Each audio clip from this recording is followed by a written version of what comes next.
good morning everybody. The RV Enthusiast here. Hey, it is about 6:30 in the morning. 62 degrees, heading to 96 degrees today. It's a nice hot day. So got some things I'm going to do on the RV today. You know, sit back, enjoy. Okay, everybody. This is the tire sensor that is giving me problems right here. So I'm going to take it off, I'm going to take it out and clean it and see if that solves my and put a new battery in it. I think that'll solve my low battery problem on this one. But last time I cleaned this valve, it seemed a little more corroded than the other valves on all the other wheels. So I'm going to clean this up and we'll put the new battery in. And we won't see a result until we get back from Montana, but surely going to Montana, if it's got an issue, it will go off. All right, come in the house with me and we'll clean this up. All this has is two little Phillips, tiny Phillips heads in here. I don't know that you need to be watching me. I think you need to be watching the job. I mean, the wide angle lens can be watching me. How's that? That ought to get us something. There we go. So that's screw one.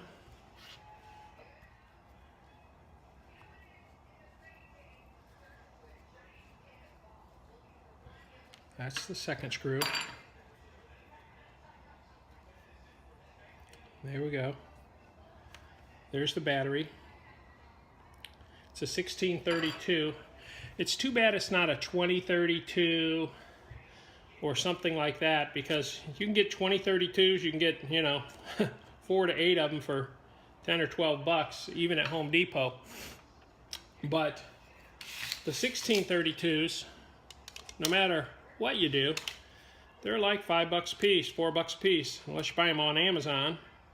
And that's where this particular battery came from, and didn't last any kind of time at all. Okay, so I've got that out. That's the inside. It looks very clean. Still want to rough it up a little bit with something. So I can't find a pencil with an eraser, but I do have this little floss picky thing, metal picky thing, and I just want to kind of go around it.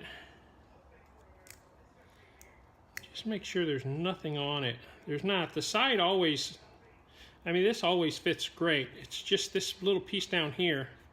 Oh yeah, I can feel it scratching it. So this will rough it up good enough, just in case there's some crap on it, you know, some oxide of some sort.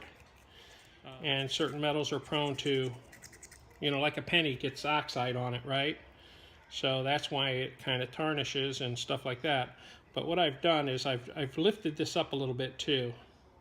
So I got the little pick behind it and lifted it up a little bit. This is very, I guess I did a better job cleaning it than I thought I did last time, because it looks very good. Just going to kind of rough these little sides up as well. So if there is an oxide grown on it, I'm definitely going through that oxide.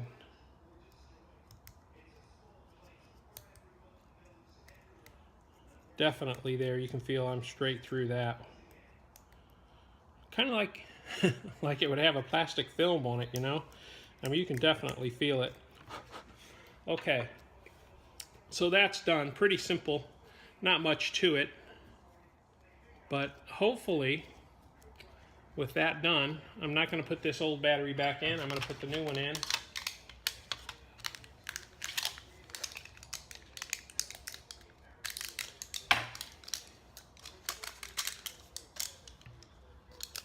I think this old one is a, yeah, it's a Duracell, well, it's not a very good Duracell. This one's an Energizer. And I like Energizer. I mean, I like Duracell, don't get me wrong. You can see that's really good because it wants to pop itself back out. So it's that little bottom plate is pushing on it. That's a good thing. So the other thing, this comes with a little O-ring. This O-ring seals out weather. There's not much to it.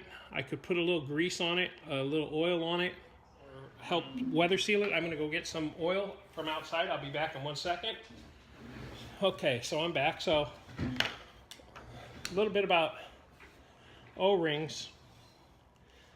They can take up a little bit of oil and kind of revitalize them, kind of give them a little bit more life than they had. If O-ring's not bad, you don't need to replace it. I know the manufacturer sells O-ring kits and batteries and all that stuff. I'm sure they don't want to hear there's no cuts in it. As long as there's not a cut or a break, that'll work just fine. So set it in there. I'm not going to use the pick on it because I don't want to, surely don't want to damage anything. But get that O-ring seated nicely around it. There it is. Put the battery back in. Cover plate back on.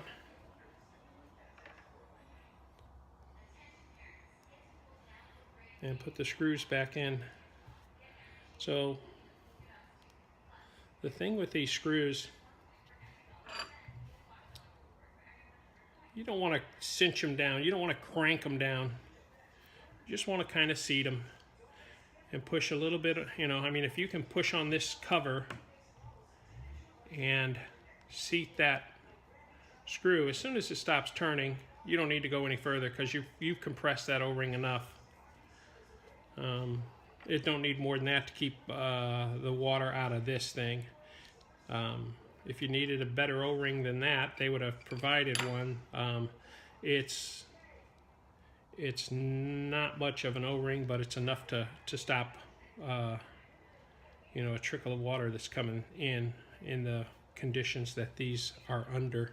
So again, I'm pushing on the, I'm just squeezing it. I'm squeezing it tight with my fingers.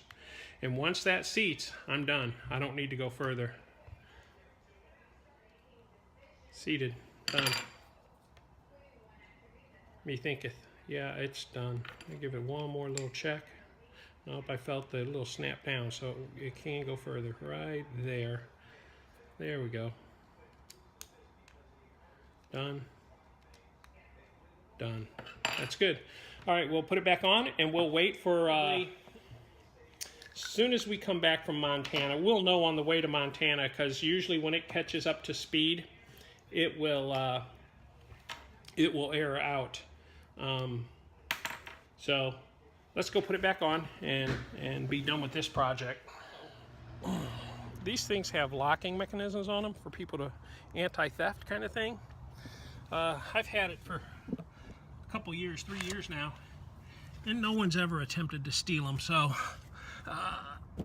I had them on a couple of them, but then I think I took them off of all of them. If I didn't, I'm gonna, because most people don't even know what they are, and those that know us, you know, they don't take them, and it doesn't spin off.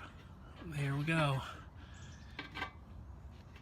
And I get it pretty tight because I don't want it to come loose. There we go, done. That job is complete. All right, that's all there is to replacing one of those. Replacing 6 times the work. Replacing 10 times the work. These glasses are only for seeing up close. I had LASIK eye surgery, so I don't need them to see far, but I sure need them to see close, because up close everything's blurry. All right, remember, full-time, part-time, anytime. It's a great time to RV. Thanks for joining me. You guys have a great, fantastic day and weekend, if this is coming up on a weekend. And we'll see you again later. Thanks for joining. Remember, like and share and subscribe. If you have not subscribed, please subscribe. I would like subscribers. I don't have too many, but I would like as many as I can get. I appreciate it. Thank you so much. Bye-bye.